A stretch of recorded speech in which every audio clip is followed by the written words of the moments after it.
Se você parte de uma qualidade, você já parte de casa, da casa dos seus pais, sem valores, você depois perde-se. Eu, por exemplo, tenho referências. O meu avô pertencia, portanto, é um rei na sua área, e na área do Bailundo tinha o seu próprio título, e tinham como tradição, chegado o momento da morte do rei, tiravam-lhe a cabeça e colocavam lá na montanha. Aquilo que em Umbundo chamam os acocotos. Era o local sagrado, lá no cimo das montanhas, onde tem grutas, onde se colocavam as cabeças dos reis. O meu pai já foi, o meu avô já foi na fase final da independência desses reinados, e já com a presença dos colonos, o meu avô depois foi batizado, e ficou com o nome de Miguel Arcanjo, e ficou com uma frase célebre, quando dizia que Ndayumba Omanu Sayumbile Omunta. Traduzindo, O meu avô dizia que eu governo as pessoas e não governo a montanha. a montanha. O dia que eu desaparecer, enterrem-me aqui.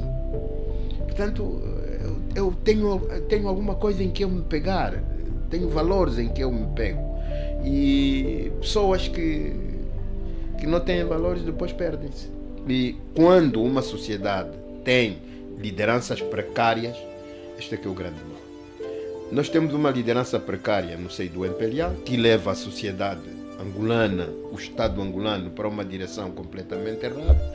Também temos uma liderança oposta, que também não ajuda a população a enquadrar-se neste movimento. Mas que liderança oposta é essa, general? De que liderança oposta está a falar, nomeadamente? Estou a falar de todas as lideranças da sociedade civil, igrejas, os sobas, os religiosos, etc, etc. Hoje quase que um Adalberto Costa Júnior é uma gota no oceano, no meio disso tudo. O que é que dizem os líderes religiosos? Não dizem nada, recebem dinheiros e não dizem ao povo o que deve ser feito. Até são eles que apelam ao voto. O que é que fazem os sobas? No passado,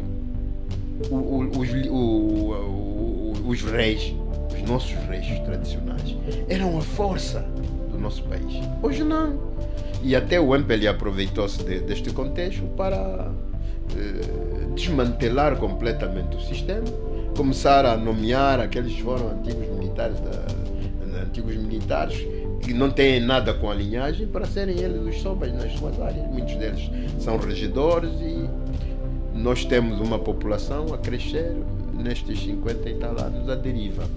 Portanto, nós precisamos muito rapidamente de melhorar a intervenção do líder no seio da população.